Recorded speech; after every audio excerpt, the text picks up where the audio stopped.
Paroles de paysans, une émission d'Agnès Milo. 2023 rime avec changement pour nos agriculteurs sarthois. Une nouvelle politique agricole commune, la PAC, est en vigueur depuis le 1er janvier dans tous les pays européens. Mais à quoi sert cette réforme ? Quel sera son impact dans nos fermes ?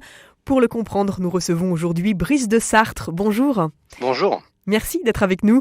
Vous êtes président du syndicat des jeunes agriculteurs Pays de la Loire. Vous êtes également vice-président d'EJA en Sarthe. Alors, depuis 1962, les objectifs de la PAC, c'est de rendre l'agriculture plus productive, de sécuriser les prix, l'approvisionnement. Depuis 60 ans, on peut dire qu'il y a déjà eu de très nombreuses réformes. Cette nouvelle refonte, là, cette année, est-ce qu'elle est vraiment utile et surtout, elle sert à quoi ?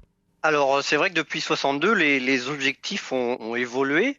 Alors, on garde quand même cet objectif économique de la PAC, mais c'est vrai qu'elle a évolué et aujourd'hui, elle s'adapte aux nouveaux enjeux, que ce soit sur les sujets environnementaux et sociaux, puisque voilà, l'ambition est forte et l'objectif, c'est de répondre aux enjeux du changement climatique et qu'on s'adapte pour protéger la biodiversité sur nos territoires. Et puis les enjeux, je dirais, sociaux qui sont de plus en plus présents. Enfin, on est en plein dedans, c'est le renouvellement de génération en agriculture. Pour garder des territoires attractifs, il faut renouveler nos agriculteurs pour qu'on ait des jeunes porteurs de projets à s'installer dans le métier. Et en ce sens, la PAC a aussi son rôle. La politique agricole commune, c'est surtout synonyme de subventions, d'aide financière pour beaucoup d'agriculteurs. Elle est financée comment à l'heure actuelle ? La PAC, on sait que ce sont des fonds européens, mais pas que. Elle est aussi financée par des fonds français au travers du plan stratégique national et aussi par les régions qui contribuent à ce PSN.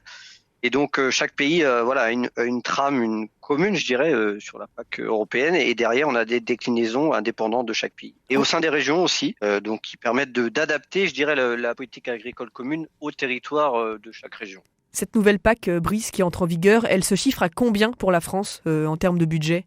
Alors, le plan stratégique national représente 9 milliards d'euros par an, 2023-2027.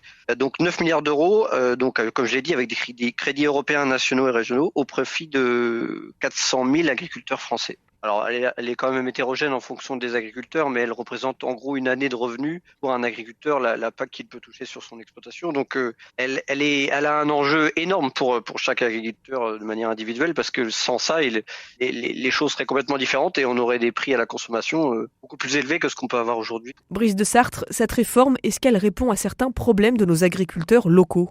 On a aussi des mesures de maintien de l'élevage. On sait qu'en Sarthe, voilà, on a une agriculture qui est très diversifiée, mais on s'aperçoit que la filière élevage est plus en danger que les autres filières. On a un nombre d'animaux bovins notamment qui diminue, et donc la PAC sert aussi à maintenir des aides pour les animaux bovins allaitants ou même vaches laitières, pour qu'on garde dans nos territoires une agriculture diversifiée et voilà, d'avoir toujours des éleveurs laitiers et producteurs de viande bovine demain en Sarthe. Donc la PAC sert aussi à ça. Alors, par exemple, Brice, vous êtes agriculteur sur votre exploitation. Très concrètement, ces dotations de la PAC, ça représente quoi pour vous au quotidien ? Pour moi, c'est autour de 30 000 euros d'aide chaque année, donc c'est pas rien. Et donc, les 30 000 euros sont conditionnés à... Moi, j'ai une aide à l'hectare, par exemple, sur mes 52 premiers hectares. J'ai une aide sur j'ai des vaches laitières, donc sur mes aides bovins lait. J'ai une aide sur la partie environnementale. On a des aides différentes en fonction de ce qu'on fait, si c'est plutôt des cultures de vent, si c'est plutôt des prairies. La PAC on touche pas l'argent pour faire quelque chose de précis en face. Si on remplit les conditions d'obtention de la PAC, l'aide est versée. La question qui se pose aussi, Brice, c'est le renouvellement des générations en agriculture.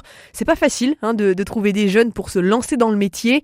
À l'échelle européenne, c'est 8,5 milliards d'euros qui vont servir à encourager la transmission des fermes. En Sarthe aussi, c'est un défi, cette question ? Oui, comme partout d'ailleurs en France et dans l'Ouest, alors on est une région, le Grand Ouest de manière générale, qui a installé énormément de porteurs de projets par rapport à d'autres régions françaises. Mais pour autant, on renouvelle pas assez. Si on renouvelle une installation pour 2 départs, c'est déjà pas mal. Et donc on est à peine à ça. Et donc les enjeux sont importants parce qu'il faudra toujours des hommes pour nourrir la population. Et donc oui, la région Pays de la Loire a récupéré la compétence et le budget lié à l'installation sur la PAC pour inciter les porteurs de projets au travers d'une aide qui s'appelle dotation jeunes agriculteurs, qui permet d'avoir une aide à la trésorerie finalement. À hauteur de combien ? Et ça nous permet de donner accès à une dotation jeune agriculteur qui est aujourd'hui autour de 28-29 000 euros de moyenne. Et donc, ces 28-29 000 euros sont précieux pour les porteurs de projets. Alors Brice, on l'a bien compris, l'enjeu c'est de faire une agriculture plus verte, plus respectueuse de l'environnement. Ça passe notamment par le soutien à des éco-régimes. C'est quoi ça ? Alors les éco-régimes, c'est une partie de la PAC qui est...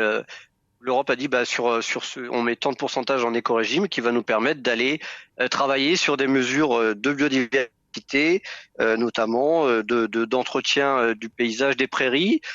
Ça peut être le maintien des prairies, des surfaces en prairie, parce qu'on sait que ça permet c'est un réservoir de biodiversité, de captage de carbone, donc positif pour la biodiversité et l'environnement.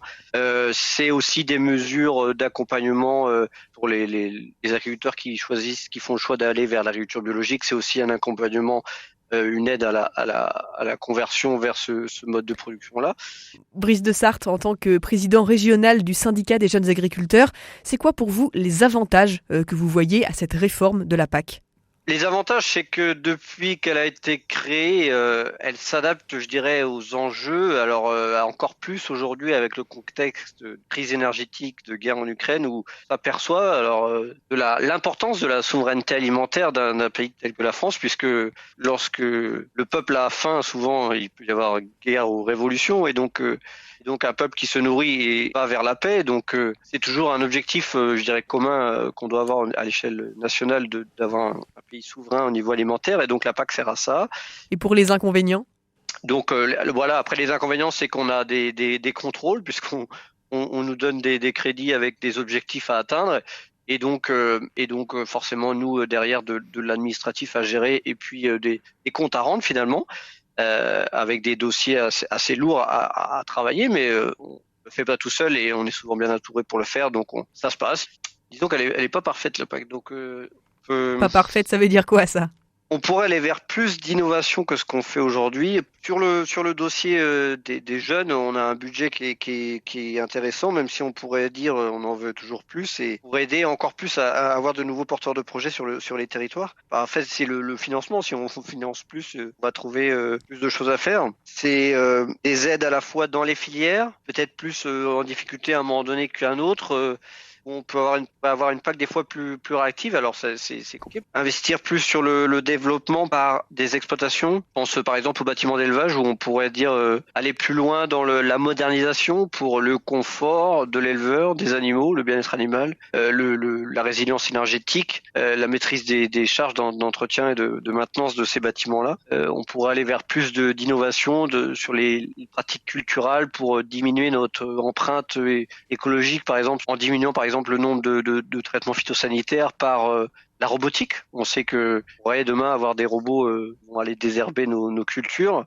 Ça peut être aussi, la PAC pourrait servir à aller soutenir davantage ces choses-là et plus d'aides couplées à la production, parce qu'on a des aides à l'hectare, on a des aides couplées à la production sur les animaux par exemple. Si on veut maintenir l'élevage, ça peut être de se dire on donne encore sur des aides aux bovins par exemple.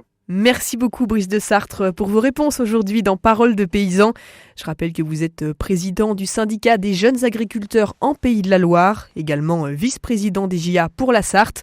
Nos agriculteurs qui vont vivre une nouvelle réforme de la politique agricole commune, la PAC. Elle est en vigueur depuis le 1er janvier. Merci à vous.